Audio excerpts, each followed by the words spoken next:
Dzurriyyat Nabi. Jadi Nabi ini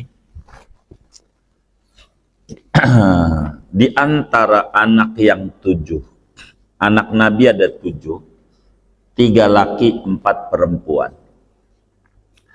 Yang ngasih keturunan sama Nabi cuman 1, Siti Fatimah. Siti Fatimah ini yang punya keturunan. Anaknya Siti Fatimah ini 5,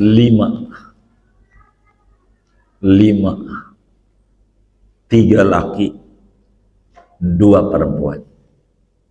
3 laki 2 perempuan. Hasan, Husain, Muhsin, Zainab, dan Ummu Kulsum. Ummu Kulsum. Muhsin tidak punya anak. Siti Zainab makamnya di Mesir. Makamnya Siti Zainab. Ummu Kulsum ini makamnya di Madinah. Ummu Kulsum. Yang punya keturunan Hasan, Husain. Sayyidina Hasan ini cucunya Nabi. Sayyidina Husain cucunya Nabi. Dari Husain anaknya banyak banget. Banyak. Cuman dibunuh-bunuhin. Emang begitu keluarga Nabi. Orang Yahudi itu pengen dihabisin biar nggak ada generasinya. Bunuh-bunuhin. Cucunya anaknya Imam Husain. Termasuk Imam Husain juga terbunuh di Karbala tanggal 10 Muharram. Mati. Yang hidup atu Ali Zainal Abidin, masih bocah, diselamatin oleh encingnya Siti Zainab. Kata Zainab, Muawiyah, Yazid, janganlah ini bocah tentara, bocah jangan di apa-apain. Maka yang lain mati, maka anak cucu Sayyidina Husain sejagat raya ini miliaran itu dari Ali ini, Ali Zainal Abidin. Dari Ali, 1 doang. Husain, Ali Zainal Abidin. Makamnya di Madinah. Ali Zainal Abidin. Salatnya 1000 rakaat saban harinya, enggak kurang. Maka disebut Zainal Abidin, bintangnya tukang ibadah. Kadang disebutnya As-Sajjad, orang yang tukang sholat. Ali Zainal Abidin. Imam Hasan, kakaknya Husain, yang tua Hasan, pun juga dibunuh. Anak-anak Hasan terbunuh juga. Hasan lebih banyak, anaknya banyak, ratusan, karena bininya 22-an totalnya. Sayyidina Ali, karena ini Sayyidina Hasan kayak Nabi, jadi dari perut ke atas Hasan kayak Nabi, dari perut ke bawah Husain. Kalau digabung Hasan Husain jadi kayak Nabi, apel dibelah 2. Hasan jadi ganteng. Sampai abahnya rada puyeng dikit, Imam Ali, karena nikah mulu Hasan. Sampai orang kampung dibisikin, kata orang kampung, Imam Ali, orang kampung, anakku tuh yang Hasan tukang kawin cerai. Lo kalau punya anak, lo jangan dikawinin ya sama Hasan, jangan. Kata Sayyidina Ali. Tuh kata orang kampung, justru kalau masih ada saya anak perempuan, udah gede gua kawinin, biar jadi anak cucu Nabi, mantu Nabi. Begitu. Nggak mau. Maka anaknya banyak, tapi dibunuh. Tuh keluarganya Rasulullah. yang hidup dua. Yang hidup dua. Satu Hasan al-Musanna, dua Zaid al-Ablaj. Zaid al-Ablaj. Dua ini cucunya Nabi sejagat raya. Kalau tidak dari Zaid bin Hasan, dari Hasan bin Hasan. Syekh Abdul Qadir Al-Jilani dari Hasan Al-Musanna. Raja Maroko dari Hasan. Begitu. Raja Yordan dari Hasan. Kebanyakan jadi pejabat, jadi penguasa. Dari Hasan dulu sebutannya Sayyid, dan dari Husain sebutannya Syarif. Syarif dulu. Belakangan dari Husain Habib, dari Hasan juga nyebutnya pada Habib. Begitu. Begitu. Nah, bagaimana ini anak cucu Nabi ini berbicara Sadah Ba'alawi. Jadi Ali Zainal Abidin ini punya anak Muhammad Al-Bagir. Al-Bagir ini punya anak banyak sebetulnya. Ja'far Shadiq salah satunya. Ja'far Shadiq ini anaknya banyak. Ada Siti Aisyah, perempuan. Ada yang laki. Begitu, Ja'far Shadiq ini anaknya. Ada Musal Kazim. Begitu. Ada Ali Al-Muraidi itu. Begitu. Sampailah kemudian itu pada Isa Ar-Rumi. Isa Ar-Rumi punya anak namanya Ahmad. Ahmad ini disebut Al-Muhajir ilallah. Hijrah dari Irak karena banyak dibunuhin sampai mentok di Yaman, di Hadramaut. Waktu hijrah, di antara barangnya itu ama anak-anaknya maunya diboyong, termasuk ama Sidi Ubaidillah. Orang menyebut Abdullah. Ubaidillah ada Jadid. Ubaidillah inilah ngelahirin anak pertama laki, bayi brojol di Yaman, di Hadramaut, dikasih nama Alwi. Alwi ini adalah cucu Ahmad bin Isa yang lahir di Hadramaut. Alwi. Jadi Alwi bin Ubaidillah bin Ahmad bin Isa bin Muhammad An-Nagib, terus ke atas. Begitu. Alwi ini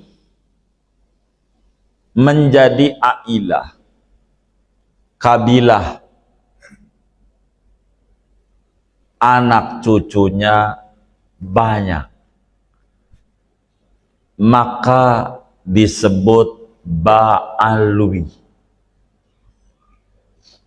Anak cucunya Alwi. Ba'alawi itu anak cucunya Alawi. Alawi bin Ubaidillah bin Ahmad bin Isa. Begitu. Nah, itu Habib itu adalah anak cucunya Nabi dari jalur Alwi bin Ubaidillah bin Ahmad bin Isa. Kenapa jadi ribut? Ini nampak ada yang mancing di air keruh. Ada satu buku namanya Syajaratul Mubarakah. yang buku ini dinisbatkan kepada Imam Fakhruddin Ar-Razi, pengarang tafsir terbesar Mafatihul Ghaib, Syajaratul Mubarakah. Dinisbatkan kepada Imam Fakhruddin Ar-Razi, ulama besar mazhab Syafi'i, hebat.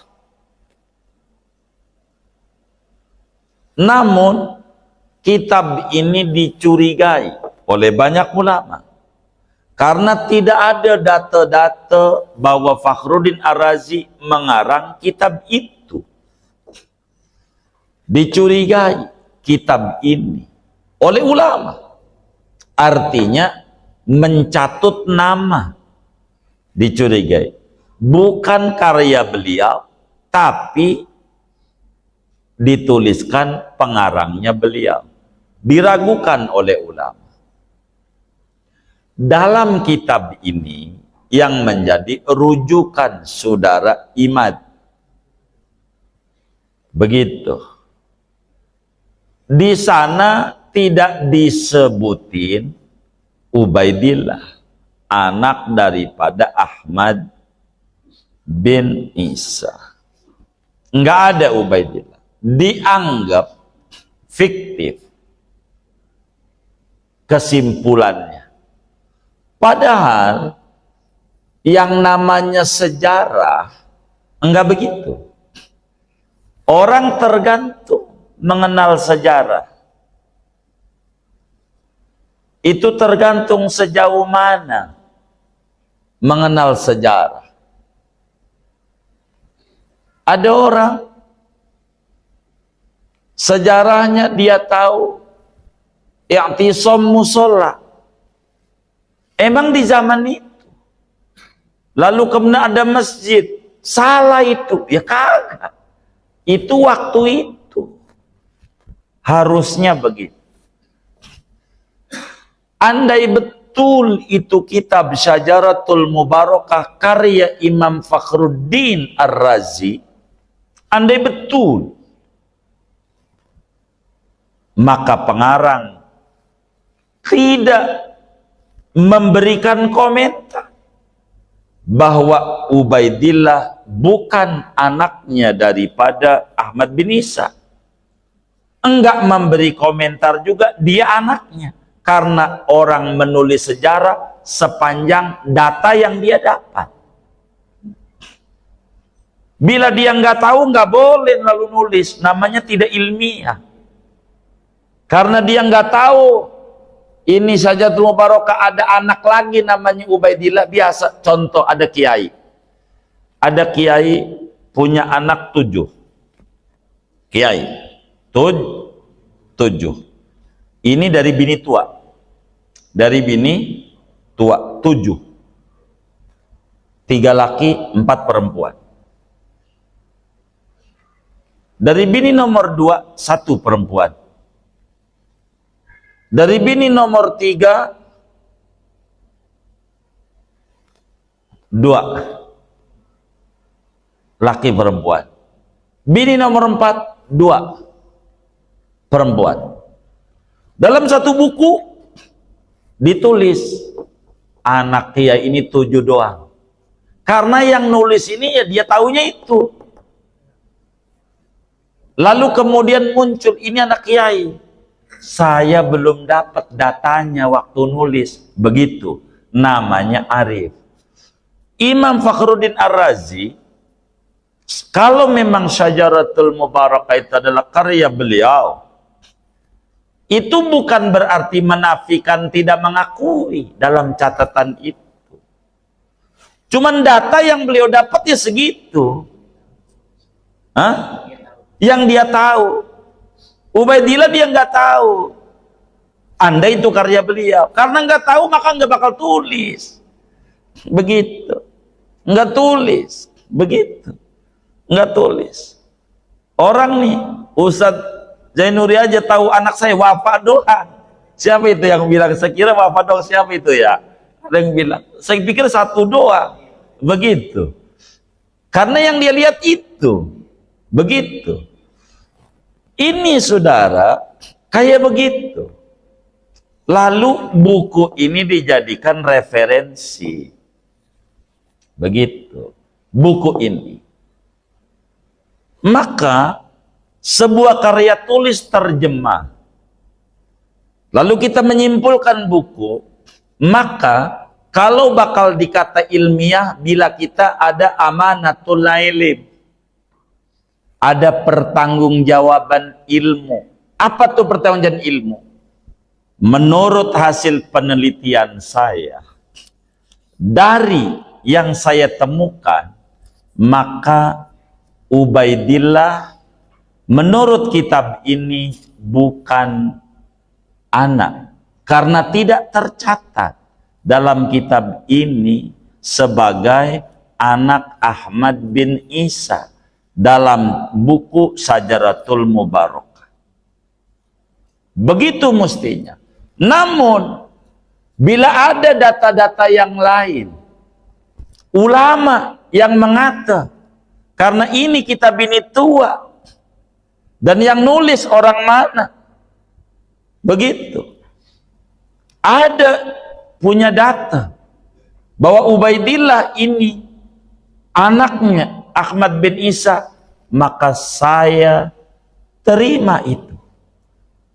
Itu namanya ilmiah. Dalam tesis, skripsi, disertasi mesti ada kalimat penutup. Untuk apa?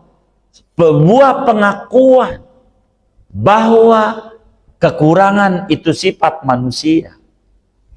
Begitu. Bila data ini ternyata kurang, yang saya simpulin ini ternyata salah, ada buku lain, maka ikuti buku itu. Jangan kita kata selain ini salah semuanya. Mau siapa kek? Namanya kebodohan. Menolak kebenaran nggak bisa. Biasa kiai Imam Syafi'i, saudara, perbandingan namanya pertanggungjawaban ilmu. Ini baru disebut ilmiah. Kata Imam Syafi'i, ini yang hafal Quran umur 7 tahun, 30 juz. Umur 10 tahun hafal Al-Muwatta, kurang lebih Muwatta itu 4.000 lebih 9 hari. Hafal Quran, hafal kitab hadis, Al-Muwatta, umur 10 tahun. Pinternya kayak apa? Kata Imam Syafi'i, bila nanti esok lusa ada hadis yang saya belum dengar, hadis itu betul hadis Rasulullah, berbeda dengan apa yang saya fatwakan, maka yang saya fatwakan gugur, ikuti hadis Rasulullah. Itu namanya ilmiah. Sebagai kesadaran bahwa manusia ilmunya terbatas. Jangan kita jadi manusia bilang pokoknya selain pendapat gua mau sedunia kek, salah semuanya, yang benar gua. Ini namanya pembodohan, namanya, dan kebodohan. Muslim nggak bisa. Muslim itu mesti ada kesadaran. Yang saya catat ini pertanggungjawaban ilmu yang saya tahu. Tapi bila nanti ada buku lain atau ada ulama lain menulis begini, menulis begitu, dan ini, maka kita ikuti itu, karena ini data saya masih kurang. Yang namanya karya ilmiah tidak kemudian menjadi batal adanya dengan temuan yang baru. Contoh, SD 6 tahun dulu, 6 tahun SD berubah menjadi 9 tahun. Enggak yang 6 tahun itu jadi batal adanya. Lalu orang nulis buku SD itu 6 tahun, lalu ada yang nulis lagi 9 tahun, maka yang 6 tahun ini enggak batal, karena saat itu yang dia tahu. Dan manusia kalau punya ilmu harus kayak begitu. Begitu. Bila semacam Imam An-Nabhani, An-Nabhani ulama besar, Muallim Safi Adami, Syekh Abdul Hamid Abdul Halim Ad-Dari, Mbah Maimun Zubair punya guru, salah satunya Syekh Yasin Al-Fadani. Yasin Al-Fadani punya guru, salah satunya Syekh Yusuf bin Ismail An-Nabhani, ulama dari Beirut, di Damaskus. Di dalam kitabnya Asyaraful Mu'abbad, Beliau bilang ijma seluruh ulama bahwa yang paling sahih daripada keturunan Nabi adalah Sadah Ba'alawi, anak keturunan Alwi bin Ubaidillah bin Ahmad bin Isa bin Muhammad An-Nagib dan seterusnya. Itu begitu. Itu ulama. Maka kita ini nggak usah ke situ-situ. Kita jangan. Ini bakal mengadu domba kita orang. Begitu. Mereka itu orang tulus. Menyebarkan agama. Begitu. Dan habaib itu tidak minta dihormati. Dan penghormatan itu suruhan Al-Quran dan juga Nabi. Begitu. Begitu. Jadi sehingga kita tidak usah kayak begitu-begitu rusak kita punya hubungan. Karena tujuan daripada begitu, pada akhirnya kita bakal mendidik si awam mencela itu habaib. Ujungnya ilmu agama yang dia bawa enggak dipercaya, dan itu yang dikehendaki oleh orang anti-Islam. Dan ini yang paling berbahaya. Kita diadu antara ulama dan ini.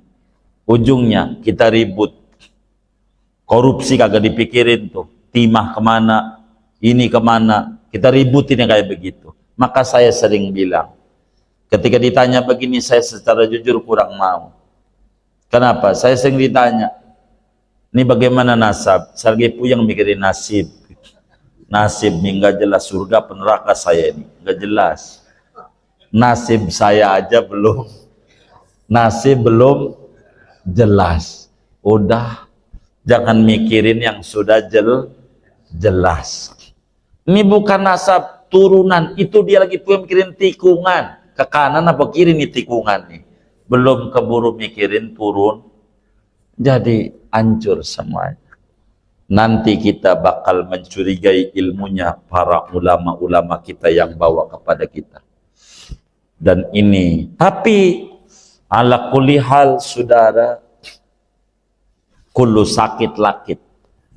Setiap buah yang jatuh ada yang mungut. Biar kata busuk, kap aqua mesti ada yang bungkus. Ada yang ambil juga. Itu begitu. Enggak heran dalam hidup ini kayak begitu. Oleh karena itu, pesan saya kepada umat, kita jangan terbawa terombang-ambing ke sana.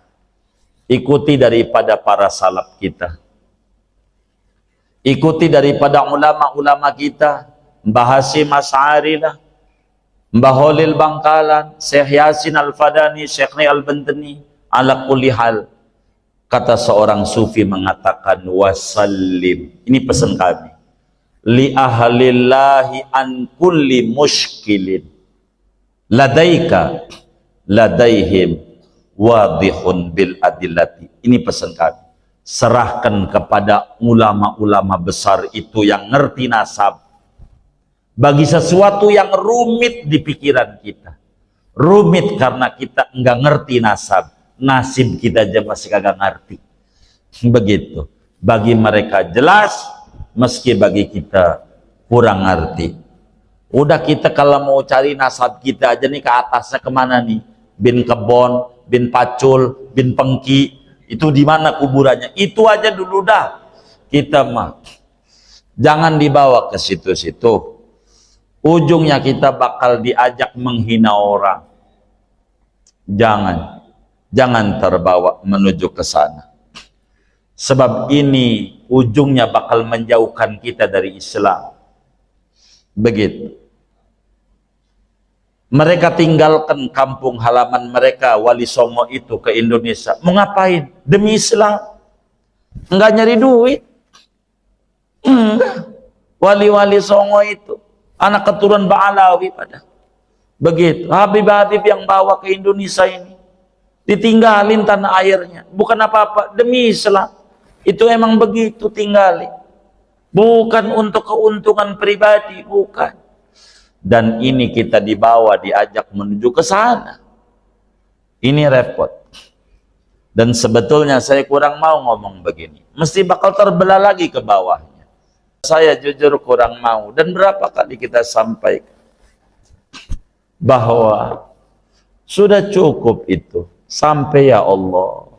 Yai Miftahul Akhyar, ulama besar di NU, sampai berkomentar panjang lebar.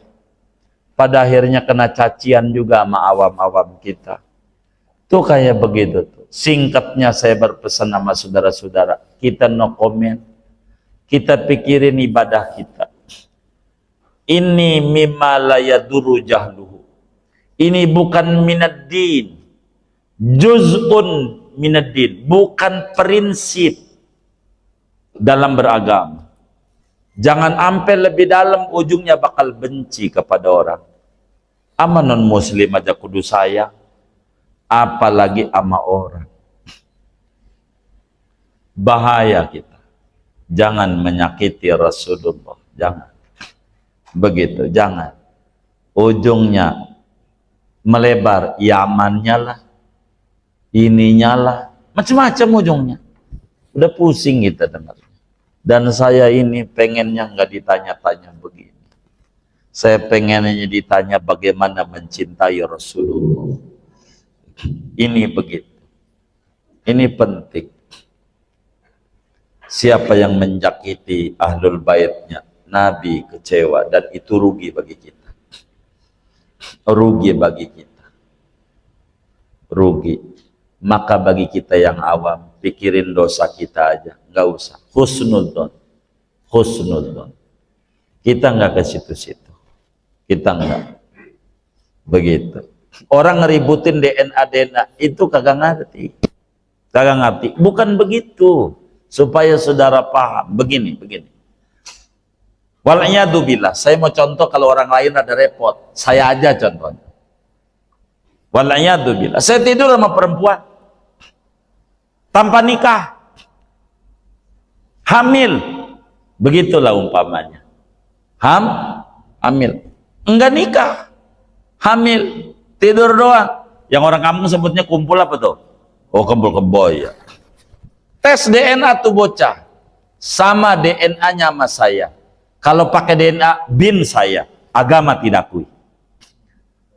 Agama nggak akui, bukan darah.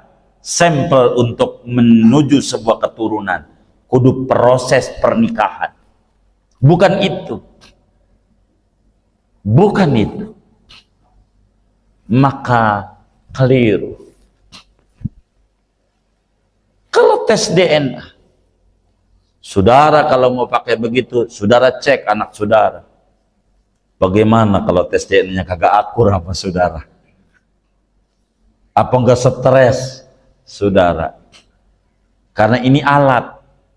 Lihat cek darah antara alat pabrik anu beda hasilnya. Alat.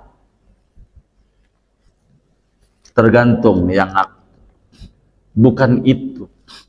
Dan panjanglah, saya tidak mau. Saya mengomentari yang di awal saja. Qad tungkirul ainu do'a syamsin min ramadin wa yungkirul famu hilwal ma'i min saqami. Kadang kalau mata rabun, matahari aja dikata nggak ada. Kadang kalau badan lagi sakit, buah yang manis aja jadi pahit. Jeruk manis, pahit. Pisang manis, pahit. Itu tandanya sakit. Bila para leluhur kita mengata bahwa Ba'alawi itu anak cucu daripada Rasulullah, kata kita kagak, itu yang sakit kita. Begitu. Jadi kita jangan ke situ, jangan. Kita bahaya. Belajar kita yang benar. Jangan sampai kita menjadi warga NU yang terombang-ambing ke sana kemari, ujungnya menghina ulama. Kita pikirin, dosa kita aja banyak. Bahaya. Menuduh bukan, kalau iya kita menuduh nggak bener itu. Begitu. Coba saudara, gara-gara anak saudara dari bini muda nggak dicatat di kakak, lalu nggak diakui, dalam sebuah catatan orang.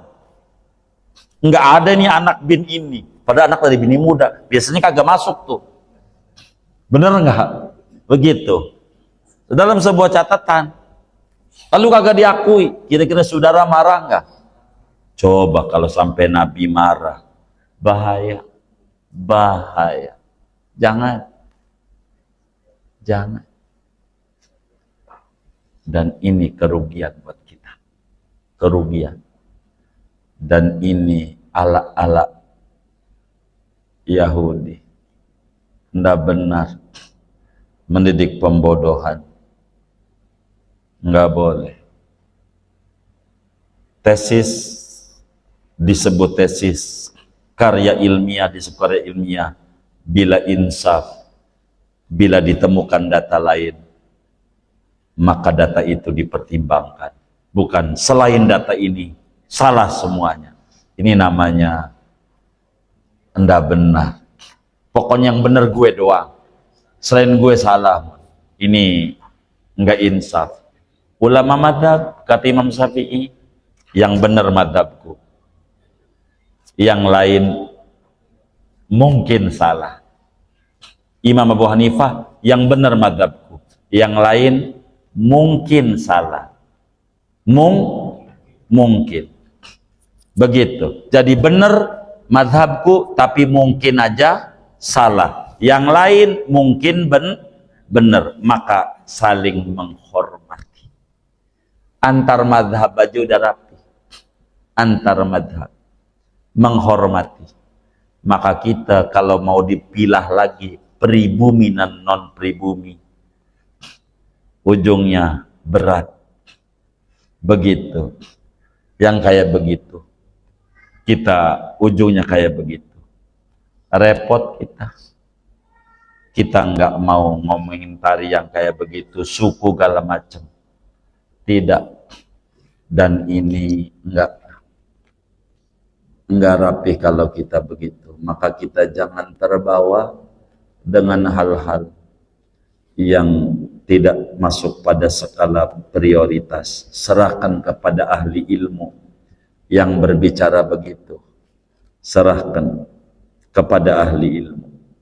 Maka bagi kita bersama, kita berdoalah, mudah-mudahan semuanya menyadari karya ilmiah itu ada revisi. Ya moga-moga Ustadz Dimat juga merevisi, membaca buku-buku yang lain, sehingga revisi itu ada, manusiawi normal, sehingga tidak ada timbul keributan kayak begini. Mestinya pemerintah bertindak untuk meredam ini semuanya, tidak dibiarkan kayak begini, rusak pada sholat kita. Nanti kita nggak makmum sama sepulan, karena sepulan begini, nanti kita nggak berteman sama ini. Padahal Islam itu adalah agama yang paling enak mengenakan. Dan sekarang lagi diobok-obok, maka kita jangan ikut memperkeruh. Tapi kita orang majelis, kita harus berkata manis, takdim sama semuanya. Karena kita orang awam, sama ulama kudu hormat, dosa kita lebih banyak. Mereka andai ada dosa, mereka ngerti ilmu, cara tobatnya ngerti, diterimanya sama Allah lebih gampang. Kalau kita orang awam, ilmunya nggak ada, dah bahaya. Bahaya dan bahaya. Wis, kesimpulan akhir, wasallim li ahlillahi fi mulkil an kulli muskilin ladaika ladaihim wadil bil adillati. Selain nama mereka wali-wali Allah yang kita rumit ini, mereka jelas dan kita cukup sandaran kita mereka saja. Ini sajalah dari apa yang saya dapat sampaikan terkait nasab ini. Mudah-mudahan ala kulli hal ke depan semuanya menjadi bagus adanya. Wassallallahu wasallam ala khairil Muhammad wa ala alihi washabbihi ajmain. Walhamdulillahirabbil alamin. Assalamualaikum warahmatullahi wabarakatuh.